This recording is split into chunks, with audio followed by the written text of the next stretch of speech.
This week on The Wise Guys.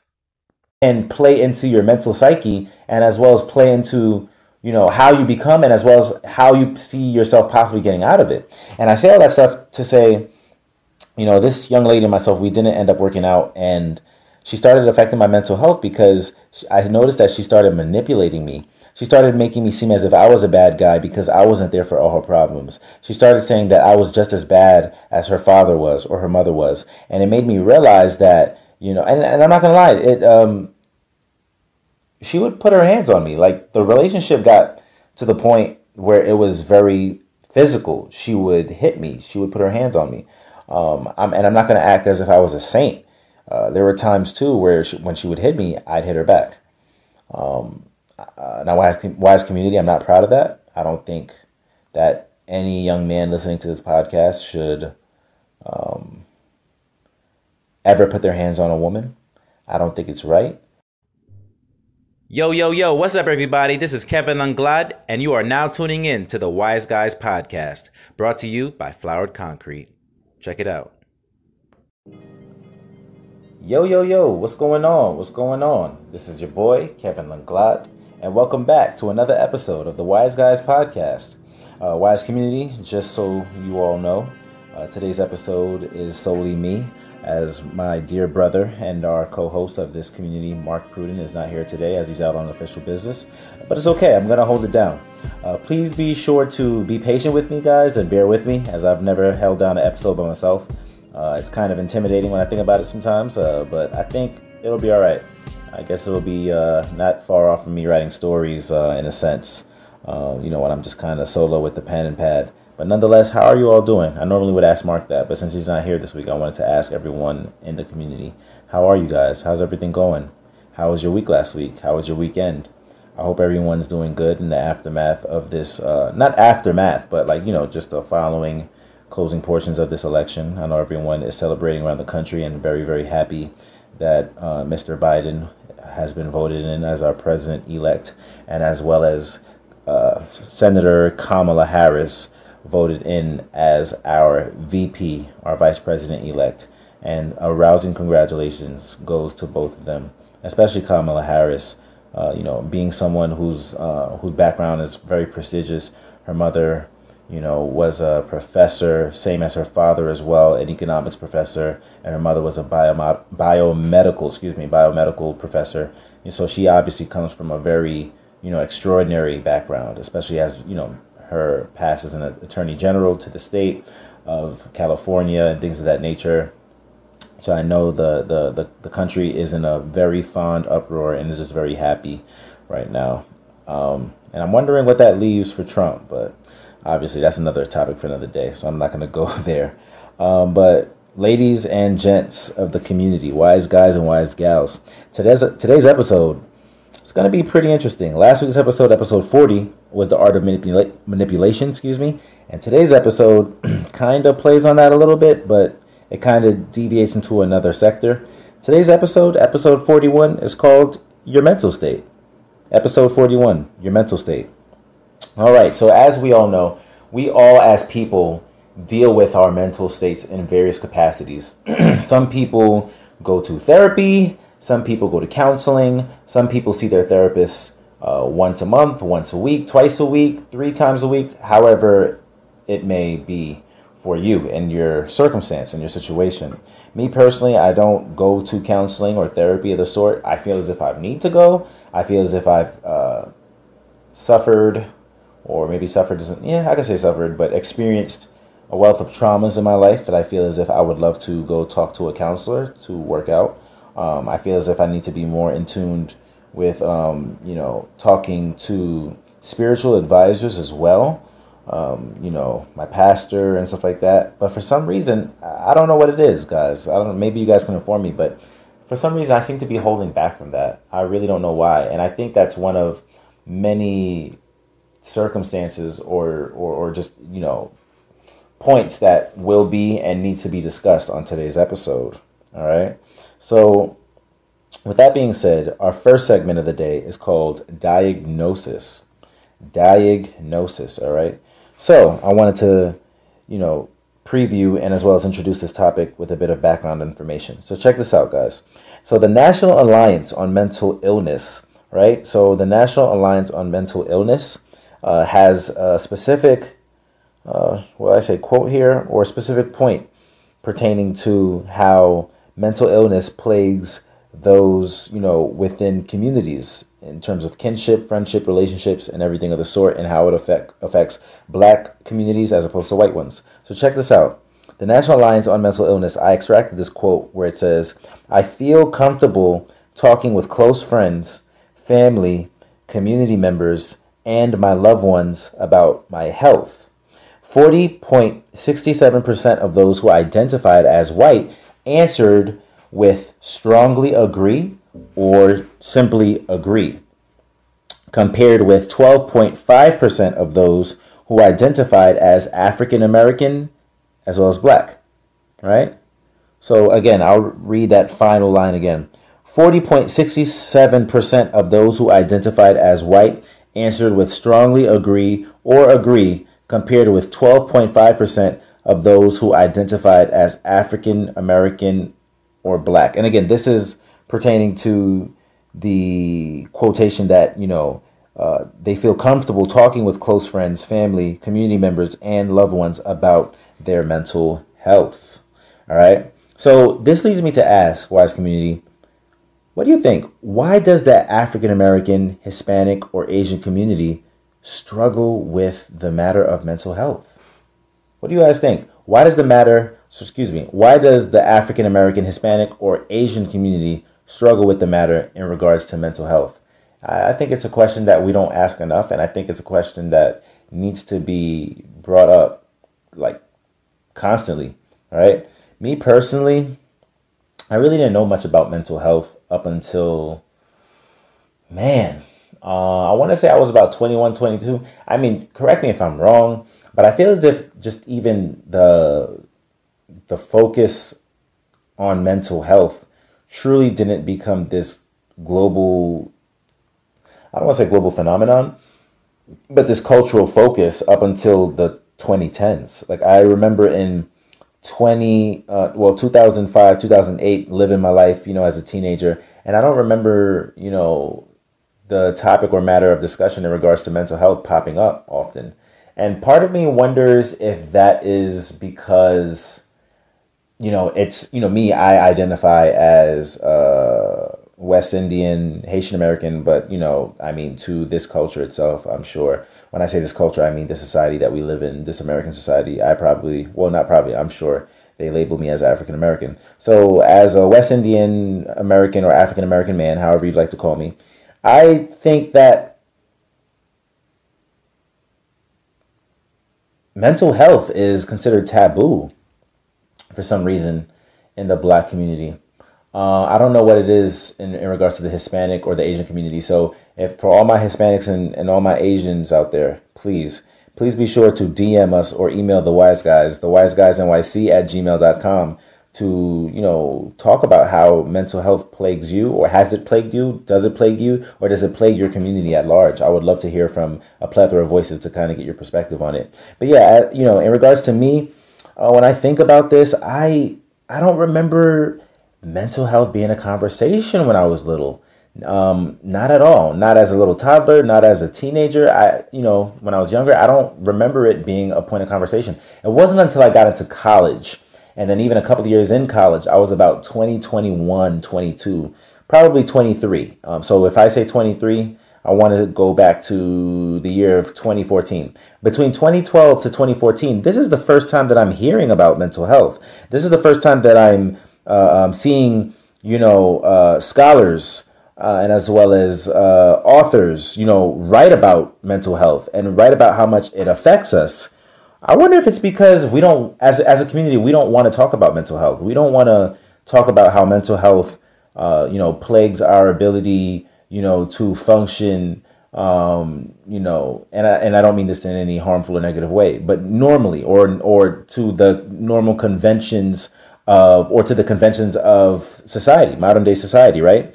Man, I know for me personally, I know mental health is something that has been showing up quite frequently, in my family. And I've seen several instances where it's affect the people I've loved, the people who I've known all my life and I've had intimate, relationships with, whether they've been cousins, very close friends that are considered family, and people that are very near, dear, and close to my heart. So the first question I wanted to bring up to kind of connect to this idea of why do minority communities struggle with the matter in regards to mental health is, what is history's role, if at all, in regards to mental health within these minority communities? Again, what is history's role, if at all, in regards to mental health within these minority communities? Personally, I want to start off and let's do it. I want to go back, guys. I want to go back in time. I want to go back in time to 1619. What happened around 1619? The transatlantic slave trade had just begun. And around the time of the transatlantic slave trade, plenty of African countries on the continent of Africa, West Africa specifically, so on that coast or on that west coast of Africa, you have Ghana, you have Nigeria, you have Guinea-Bissau, I forget which country borders the north of Ghana, but you have a plethora of these countries that are living royally. They're living and flourishing in their everyday existence and way of life, right? And from there, you have the Europeans coming in and as their oppressors. So when I say Europeans, you have the Dutch, you have the French, and you have the British, who come in and colonize these territories. And not only do they colonize these territories, they take these African people, right? These natural born African citizens, and they beat them, they brutalize them, they harm them, they shackle them, right? I know when I went to Ghana back in 2018. I know I've mentioned this on the podcast before, but I went to Ghana back in 2018. And I visited two castles in particular, the Elmina Castle in Elmina, Ghana, and as well as the Cape Coast Castle. And both castles were actually controlled and ruled by the Dutch. And within those castles, the slaves were not slaves at the time. They were the African captives, and they were kept in those slave ports for about 30 to 90 to 120 days at a time. And back then, obviously, we didn't have planes, right? In the 17th, 18th, 19th century, we didn't have planes yet. Planes weren't invented. We only had boats, and the boats could only travel so far, right? So I think, if I'm not mistaken, don't quote me on this, but it would take about approximately 30 to 60 days to travel front and back. I'm lying, probably 60 days front, 60 days back, to travel from the coast of West Africa to the United States and back, right? So 60 days, I would say, no, it could even be 90 days, but somewhere between 60 to 90 days back and forth. So it would be like an 180-day journey back and forth. So this is like what, half a year? Yeah, 180 days. That's about half a year, guys. Just about half a year. So imagine being stuck in these slave cells, these cells, were these dungeons that were underground for about half a year. These people were already being traumatized just by wondering what was going on. How could another form of civilization come in and strip them of their rights, strip them of their liberties, strip them of their agency and their existence? But this is what happened. So what happened after they were then transferred and transported from the west coast of Africa, right, all the way to the United States of America, all the way down the strip of the East Coast from, Massachusetts, South Carolina, all the way down to Florida? These people were disenfranchised. These people had their original cultures. They had their original ways of communicating that was very complex, very sophisticated in nature. And now they're being stripped of all of their history to serve as a form of services and as goods for their European captors, right? So that obviously is one main piece, I think, that affects the Black community specifically when you think about mental health because, although there were, a majority of slaves who conspired to rebel against, their captors and the captains on the ships and whatnot, ultimately, they many things happened. They either were killed, they were shot down, they were thrown off board, or they jumped off board the ships themselves because they couldn't fathom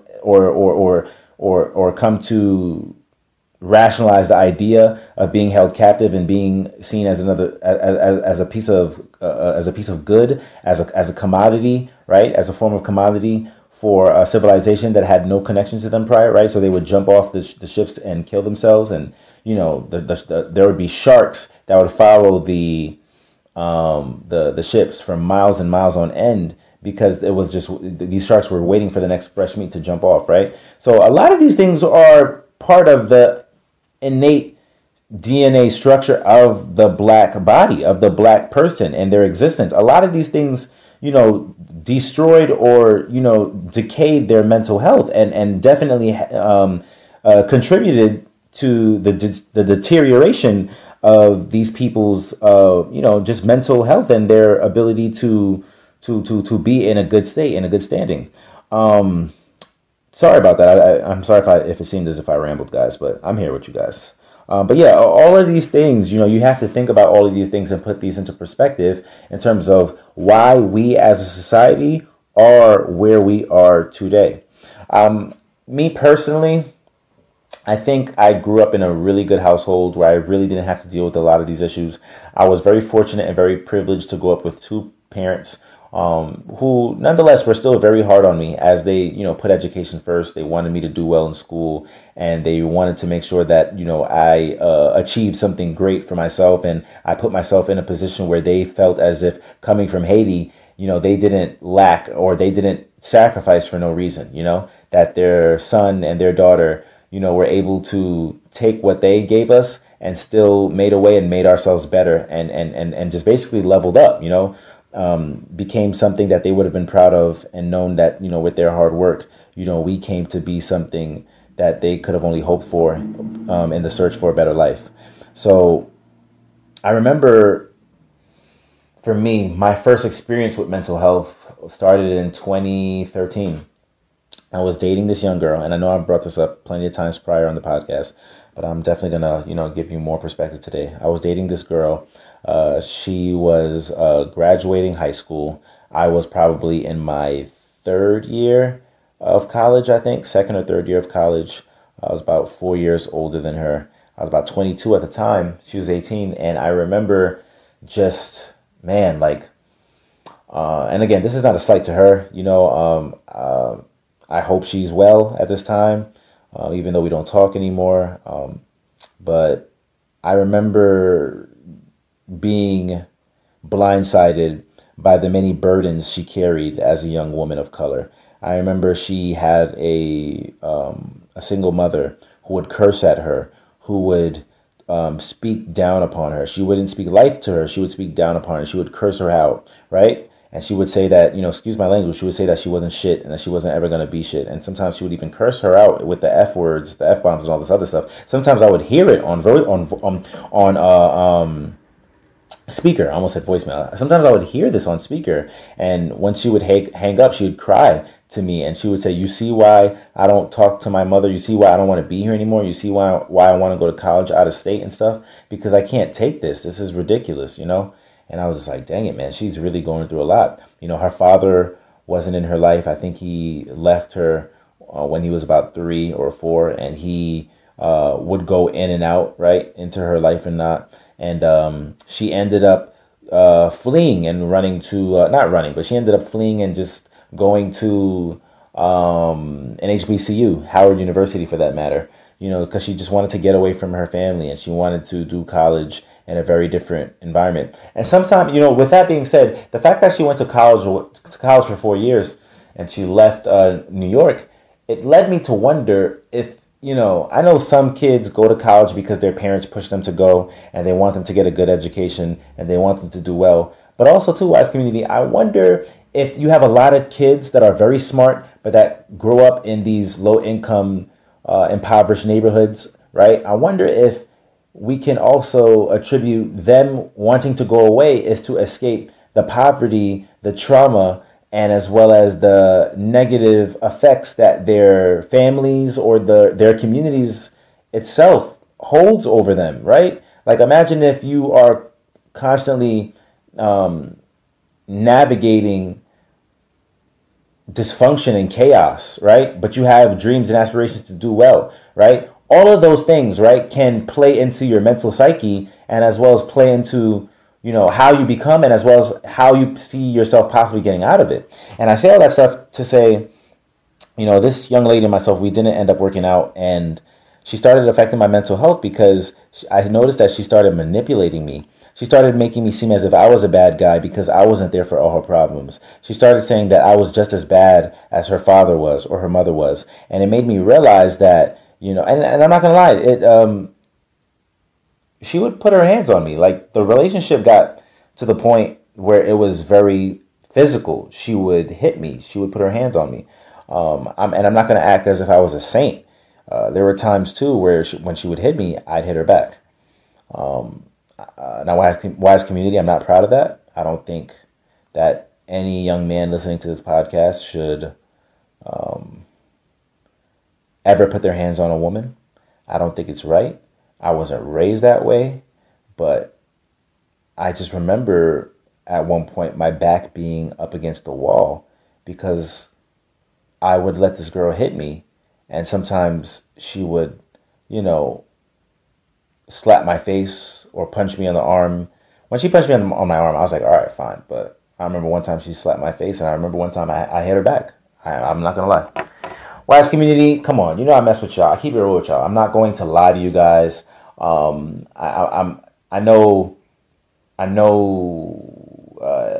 Mark, is someone, who, is, how do I say this? Mark is someone, who, he appreciates you all, and he doesn't really delve into the personal as much. And I respect that, because that's who he is, because he's more, someone who's straight to the point, gives you what you need to know, and he'll give you just enough information to kind of have you process things. Me, on the other hand, I give you all the emotion that I possibly can because I want you to be able to understand, how I got to be where I'm at today, right? There were a myriad of different things that led to me being who I am today. And that's okay. Whether it's Mark, whether, it's, all these other people we've had come on the podcast before, from Anais to Teresa to Jean, Jimmy, not everyone is going to share their own personal life or their stories in their own way. And we all have to respect that. But me personally, I share my story because to me, I want anyone, there's definitely a ton of men who are going through these things. And, I'm not perfect. And I feel as if they need to be able to hear someone else speaking that truth and sharing their story.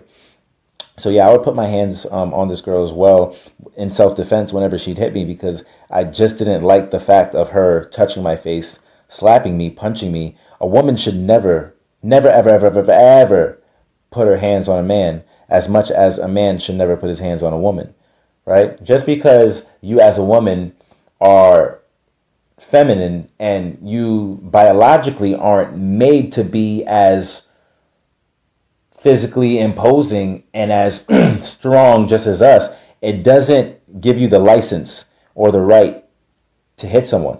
Men, I'm going to say this to you right now again. If a woman ever thinks it's okay to put her hands on you because of the fact that she is a woman, leave her. Leave her. Do not stay with this woman. Leave her, okay? A woman should never put her hands on a man as much as a man should never put his hands on a woman. So yeah, so this girl would put her hands on me. And I just remember just being, and not just put her hands on me, right? She would verbally assault me and just verbally abuse me. And it got to the point where I would verbally abuse her back. I noticed myself changing, Wise community. That's the point that I'm trying to get at. I noticed myself changing at the drop of a dime. I noticed that Kev wasn't there no more. Me, Kev, right?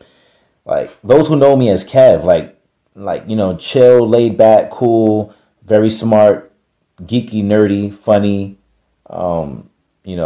swag, right? I try to, do my thing, and I combine all those up. Whether you see me as Steve Urkel, Stefan, or Dwayne Wayne from A Different World. Shout out to my girl, my baby. She told me I remind her of Dwayne Wayne. So since then, I kind of took to that comparison. Shout out to you, babe. But yeah, like I think about all these things, and all those things led to all those situations, all those hard times led to me becoming someone who I wasn't, and it started to affect my mental health. I changed as a person, right?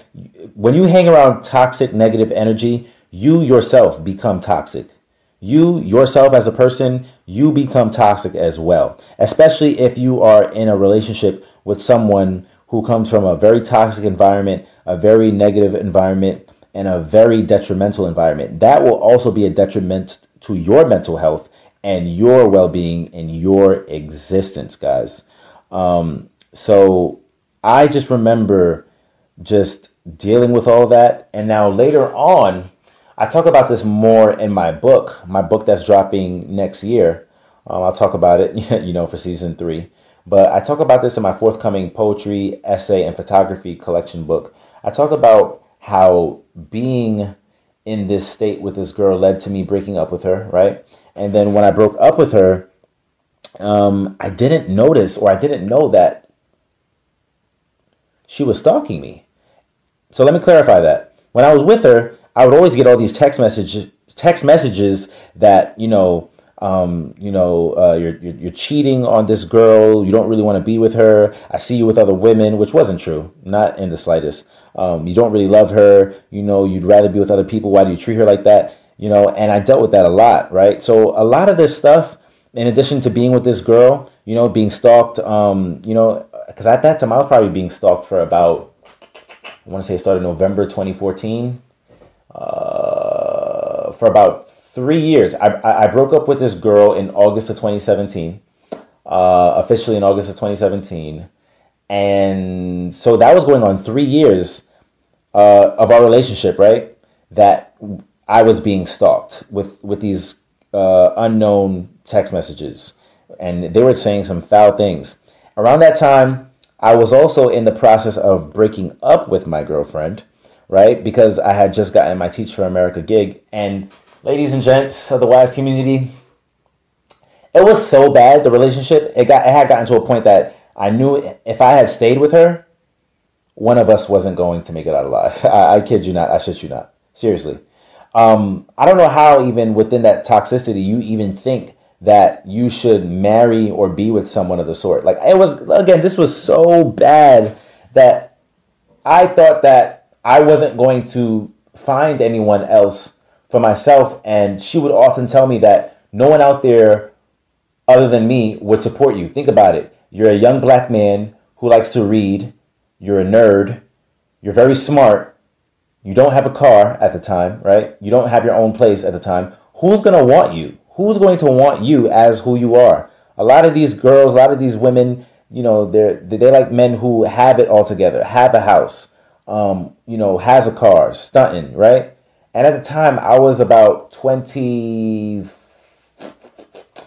I was between the ages of 23 to 25. So that ate at me. And it kind of ties back into our episode of The Art of Manipulation, right? Last week's episode 40. I started to believe, excuse my language, I started to believe I wasn't shit. I started to believe that I wasn't shit because of the fact that this woman was the only person that was that I could possibly be with. Excuse me. She was my only available option because she was the only one that was there. And she made it seem as if she really cared for me by doing things for me, right? But yeah, she made it seem as if she was the only viable option for me. So what did I do? I stayed. I stayed because I felt as if I had nowhere to go. But again, we stayed together. We got together September 2013. So we were going on 4 years. We were a month shy of 4 years. We were going on 4 years, Wise community. And going on the 4th year, I told myself, I got to get out of here because if I stay with this girl, either she's going to kill me or I'm going to kill her. That's how bad it is. It's that bad. Um, and for some reason, I don't know why, but I just can't see myself with no one else, so I have to marry her. Me being a Christian and me believing that, you date and you are in courtship in order to marry, right? I'm very traditional. That's just how my parents raised me, guys. I said, wow, it's going on 4 years. Even though you're 26 and this girl's 22, the pressure's on. You've been together for 4 years. You should possibly start thinking about marriage with this woman. Why not? You've already been together for 4 years. Even though she treats you like shit and it doesn't seem as if it's going to get any better, you might as well stay with her. Who else is going to be with you?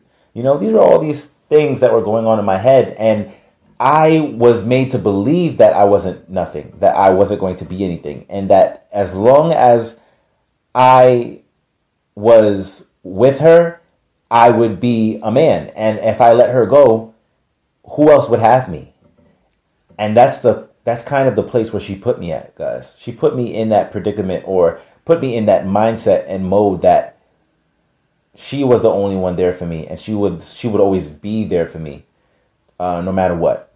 So even though she treated me like shit, and I basically was like a bucket mop to her, she still did things for me and would go out of her way to do things for me when I asked her to, and would then remind me, oh, remember when I did this for you? Just to make it seem as if, she was the one. That sounds so ass backwards. I know it does. It's so backwards, but that's what happens. Often as people, we tend to look at our friends or look at people we know and be like, bro, why are you with her? Or, girl, you need to leave him. Why are you with him? He hits you, he puts his hands on you and all this stuff and blah, blah, blah. I was one of those guys. That would do that. I would say, yo, bro, why are you with her? Like, she's obviously below you. Like, she's not in your league. She's not in your class. It doesn't seem as if she loves you. She cares about you. She's using you, or she's this, she's that, right? And I would always say to myself, that would never happen to me. That would never happen to me. You would never catch me in one of those type of situations. I said that profusely. I religiously said that from like 2012, I think, 2012 to 2013. Yeah, 2012, 2013, 2011. So around my early 20s, from 20 to 22, I would always say that I would never get caught slipping in a situation like that. Ladies and gents, what I've learned in this life, within my 29 short years on this earth, is that never say never. Because when you say never, you are testing God, you are testing the universe to put you in a predicament or a situation that you never thought you would ever see yourself in. So never say never, because it can certainly happen to you. And the final point I want to make about this topic before I move on, I know you guys probably want to know how I found out that she was my stalker, and because I did for a good moment I did not know that she was my stalker, and that because she made it seem as if we both were being stalked, and she started attacking her mother and her grandmother too through text messages, faking her death, the whole nine. Just some craziness. I know you guys probably want to know how that happened, but if that's the case, you have to read my book, all right? My book, I'll announce it, at the top of the year when we launch the 3rd season of this podcast, but my book drops next year, so you have to read the book in order to get that information. So I'm going to save that juice for later. But to close out this topic, I think there's a point to be said that we often think we'll never find ourselves in these situations, but when we do, we realize that it's not that easy to get out, right? It's not that easy when you're getting abused. It's not that easy when you're getting mistreated. It's not that easy when you're being when you're being treated like a lowlife and basically treated like scum to get out of there, whether you're a woman or a man. And I also want to highlight men here, because I think men don't get, I know women do, and women, I'm not saying this to slight you, but men don't get the spotlight that they need in terms of the masses and the society at large realizing or acknowledging that men go through abuse too. Men go through domestic abuse, domestic violence, verbal assault, verbal violence. Like, this happens. This happens to men just as I don't want to, maybe I shouldn't say just as much as it happens to women, but if there is not a study out there, a statistical study that exemplifies this and that shows this in nature, I think this is something that we should take a more critical observation and study on. So to all my fellow academics out there and educators that are psychologists or that work within the field of sociology, can we get that going? Or if there is work that has been done on this matter of domestic violence, domestic abuse, and how it affects the mental health of men, I would love to receive that information. So please be sure to DM us or to reach out and send us a message. Send the Wise Guys a message over email, thewiseguysnyc@gmail.com if I'm missing anything. All right. I want to move on to my next point here. Yes, so my next question, guys, is why has there been such a stigma within these minority communities in regards to mental health, especially the Black community? Why has there been such a stigma on mental health? What about mental health makes it so hard for us as a community to deal with? Why is that? I remember back in college, I remember my days at QCC. One of my closest friends, I'm not going to mention his name on this podcast for the sake of confidentiality, but one of my closest friends, I remember just being really cool with him. He was very cool. He also grew up Haitian like myself, very religious too, very religious. But then I noticed that there were patterns with him, right? I noticed that he wasn't able to focus on things really. Like he wasn't able to say, okay, I'm going to become a doctor. One minute he said he was going to be a doctor. The next minute he said he was going to be an Olympic swimmer. The next minute he said he was going to focus on his ministry and go to school in theology and become a pastor, right? And the next minute he's preaching on the train. And I'm laughing at him. I'm laughing at him because he's doing things he's never done before. Like he's preaching on the train and then he's making analogies and references to pop culture and stuff like that. And then one day he's preaching on the train and he takes off his shoe and he throws his shoe down the aisle of the train. I think it was the 2 train or the J train at that. And I'm laughing at him because he's a funny guy. He's a very funny guy by nature, right?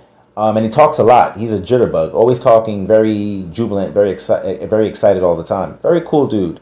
And one of my closest friends. He's like a brother to me to this day. But at that point in time, I didn't realize that he had a problem. It wasn't until one of my boys hit me up, and who also happened to know this friend and was like, "Yo, Kev, I don't know, in regards to this dude, I know you rock with him, bro, but there's something not right with him. There's something not right. If you watch his videos on Facebook, on YouTube, how he carries himself, there's something not right with him in terms of how he carries himself, how he maneuvers, how he holds himself. If I was you, I'd be careful with that because you don't want to get caught up. You don't want to get caught up within his mess or within his tantrums or his levels, his mood swings, right? His what do you call those when is it phases, guys? I don't know why asking me. I don't know why I'm blanking out right now. But his state, right? You know how they say if you are diagnosed with this, you have one point where episodes. There you go. You don't want to get caught up in one of his episodes, and the next thing you know, you're getting pulled over by the cops or whatever the case may be, and now you're being linked into whatever hoopla, whatever thing he's doing in the street, if he's running naked around town or whatever the case may be. Now, my friend never did that, but obviously I'm going to the extremes to paint that picture for you all and to make a point. And as a result of that, I distanced myself from my brother at this point. He's not my blood brother, but again, he's damn near my brother because I love him. We've known each other for about 10 years now, and January will actually make 11 years since we've known each other. So we're 2 months shy of our 11-year friend-iversary. But I love this guy like a brother, and it hurt me to realize that he was going through something. Now, this brings me back to my original point, right? Where this happened around 2013, guys. So end of 2012. So I want to say 2013. So this is a time in which I'm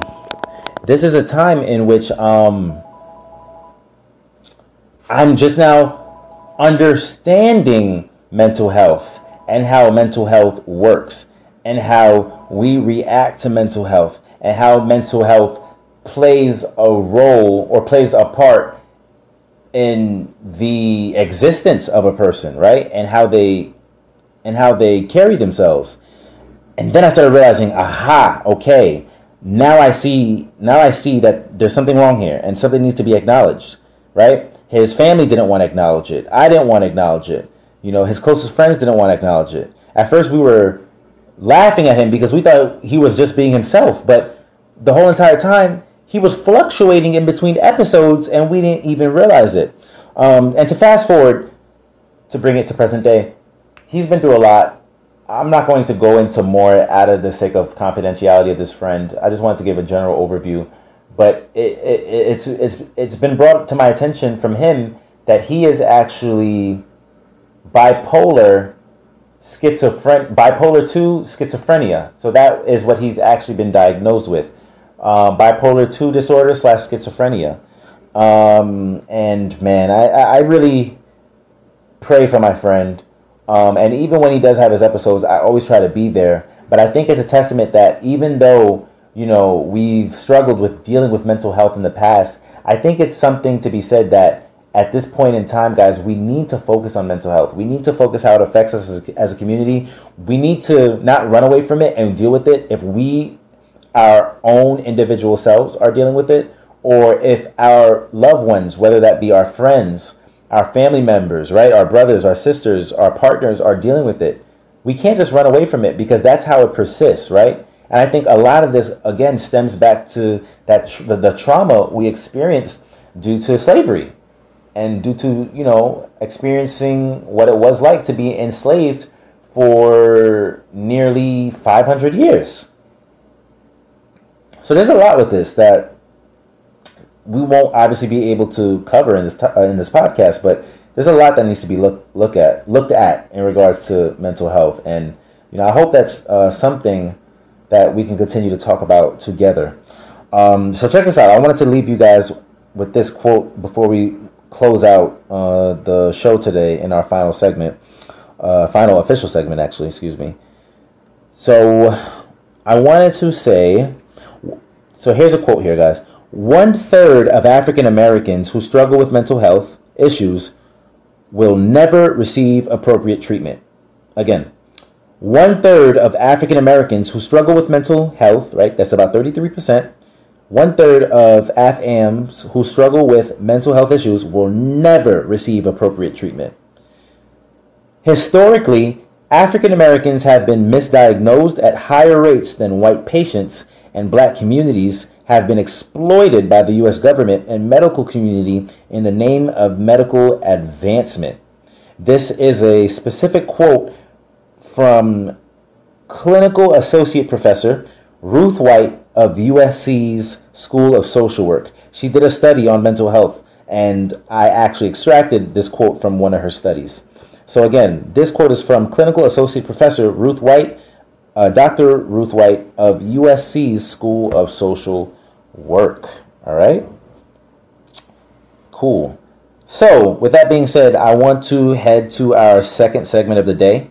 It's going to be a very short, quick one. It's called Healing. All right? So, Wise Community, moving forward, our third and final question of the day in this second segment of Healing.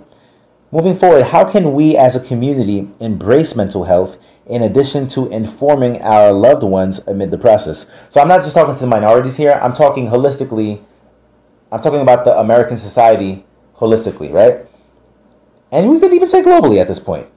Moving forward, how can we as a community embrace mental health in addition to informing our loved ones amid the process? How? How do we do it, guys? How do we inform the community? And not only inform them, but how do we embrace mental health all at the same time? I know for me, there's no easy answer, but I have two. The first answer is embracing it, right? Embracing it. Talking your truth. Speaking about it. Right? Oftentimes we feel, especially in the age of social media, we feel the need or the necessity to be perfect, to be flawless human beings. I just told you what I was going through, right? I just told you, I gave you guys a lot. I was in a very verbal, physical, abusive relationship. There was definitely domestic violence involved. A bit of domestic violence involved. I retaliated. I put my hands on this woman as well at times, out of self-defense, right? At one point, I really struggled with my mental health when I was being cyber stalked, and I didn't know that it was this young lady stalking me, and I contemplated suicide at one point. I don't know if I was ever at the point where I was going to do it, but I know that I could feel my mental health deteriorating at one point in time. And I had suicidal ideations for sure from about 2018, that whole year of 2018. I wondered if I got rid of myself, how would because not only was I being stalked, my mother was being stalked, my sister, my entire family, friends, right? People who I didn't know when I went to Ghana, people who I got together with on the trip, my cohort when I was doing my educational leadership program out there. My roommate, who probably still is, I'm not too sure, but was a Yale graduate student at the time, was going for his PhD. We were at odds because of this. And I lost a lot. I lost friendships. I lost relationships. My business was affected for a time, Flowered Concrete.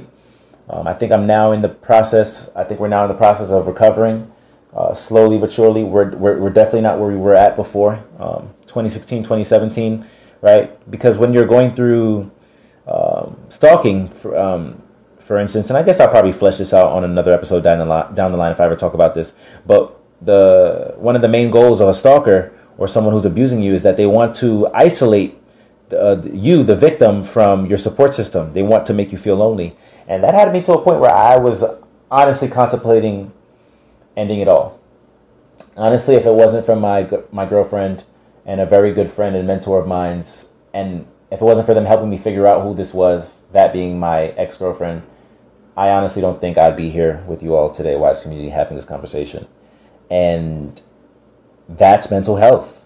That's something that needs to be talked about. That's something that needs to be explored. And I thought that that's something I needed to bring up to you guys, because I don't know if I still experience traumas about it, but I know I've definitely been traumatized. And I would hopefully one day like to go to counseling and more so therapy to talk about it, because I've been through a lot. And I'm sure that you all have too. So moving forward, guys, how can we as a community embrace mental health in addition to informing our loved ones amid the process? I think we should talk about it. If you can't afford counseling, you can't afford therapy, I think the first step to dealing with the problem head on is to admitting that there is a problem, or to admitting that you might be going through something. Now, for those experiencing mental health issues and those who haven't been diagnosed, I don't want to speak for them, but I could certainly see that they can't see it. They can't see that they're going through things. Because I think the girl that I was dating was going through something. I don't know if she was bipolar or if she suffered through borderline personality disorder, but she definitely had her own episodes. And, again, I'm not a clinical therapist or psychologist or anything of the sort, but I definitely think that the first step to owning our placement or owning our reality is understanding and knowing that we have a problem, right? I think that's something that we all need to start to realize. So please, if you know your fellow brother, sister out there, friend, lover, parent, grandparent, auntie, uncle, cousin, anybody who's very close to you that is going through this, please be sure to find a way to bring this up to them or to make them aware of it. Because oftentimes, guys, people aren't even aware that they might have a mental health issue or problem. All right. So I kind of want to close this show out today with our words to the wise segment. Even though Mark is not here, the show still goes on. So this will be a very short one, as it'll only be me. All right. My word to the wise today, in regards to this topic of your mental state, right? My word to the wise is I could say awareness, but I'm going to say it's tough because there's a lot of words that I'm kind of debating right now, but I'm going to say realization. Realization. And obviously the word real is a clip of that, right? The word real is a clipping of that. I think many people don't realize that they're going through these issues. And I think people who might see something but don't want to say something don't want to realize and come to terms with the fact that their friend, their mother, their sister, their brother, their grandma, their auntie, their uncle, their father, or whoever it is might need help. They might need help and they can't see it. So they might need someone else outside of their body to realize that they have an issue. They might need you to bring them to the hospital, right? You never want it to get so bad to the point where they're having such a bad breakdown or episode to now they're out on the street. We don't want that, right? And the next thing you know, they're getting hit by a car or they're running in the middle of a four traffic highway lane or expressway naked or something like that, and they're losing their mind, right? We don't want that to happen, guys. So I think realize is definitely the word of the day in terms of the word to the wise. If you have a word to the wise, what's yours? Share it with us. Let us know. Man, this was a great episode. This was a great episode, guys. This was a great topic. And yo, shout out to y'all for sticking with me. This was my first episode solo dolo and probably the only one of the season, honestly, because I do expect Mark to be here for the rest of the season, the remainder of the season. But guys, thank you for sticking out with me. This wasn't easy for me, but I'm glad I was able to get through it, and I'm glad I was able to talk to you all because this is important. Your mental health is important. Doing the work is important.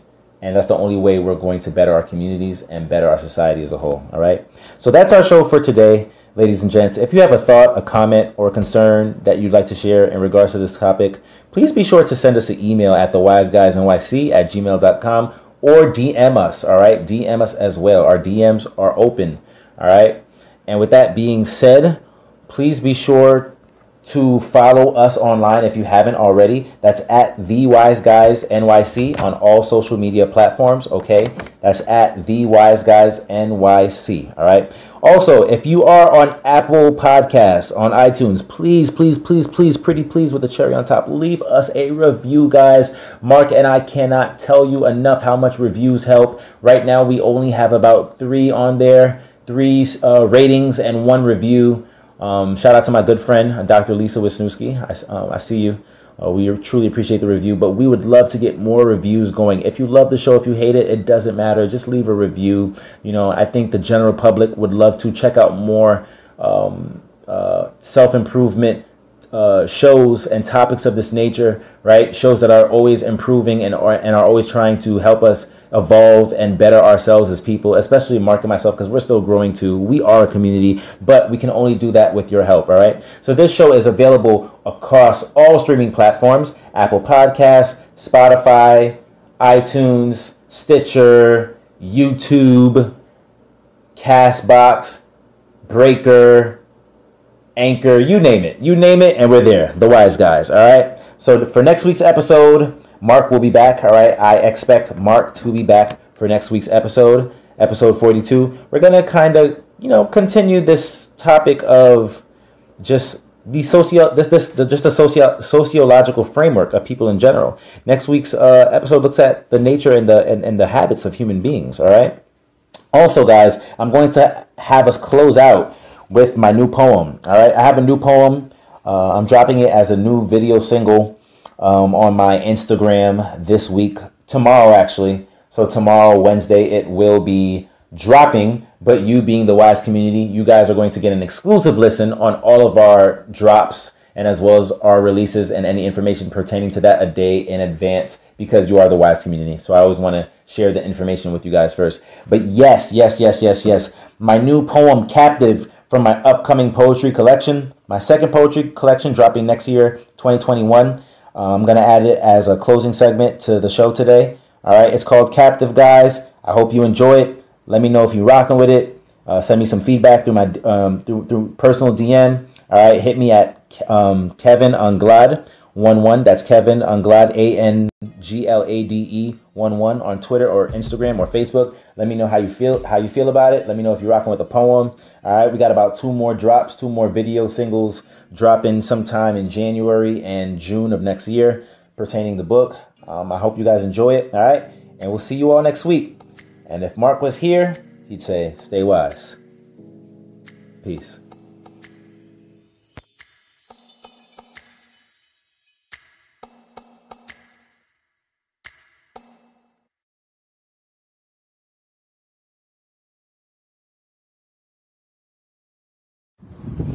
These crooked cops patrol just to put you in the lasso. Wanna lock you down like them captives up in the castle. Control you with their fear and hate, it's really hard to grapple. So you keep a tight hard lid as if you were a Snapple. Living in America can truly be a hassle. Roots go deep and south, they make you really wanna wrestle. Your mind goes back and forth as you're dealing with all the drama. Got you wondering if tomorrow will you be seeing mama. Since Elmina, man, your true linkage is all the trauma. Trace your heritage like the Queen, Michelle Obama, Jordan Davis, Rodney King, they sweat you out like sauna. No different from the slave horse, for that I speak for Ghana. But let me make this clear, all I do is just speak the truth, cause if it is not me, who on earth here will teach our youth? A daddy living all of his dreams inside the booth, while baby chick home resting in nest with Mama Ruth. I say these words intently, progressing the public figure. They say that they hold weight, which means that I'm getting bigger. They say that I'm a target, society will pull the trigger. So even when I'm good in this life, I'm still a nigga.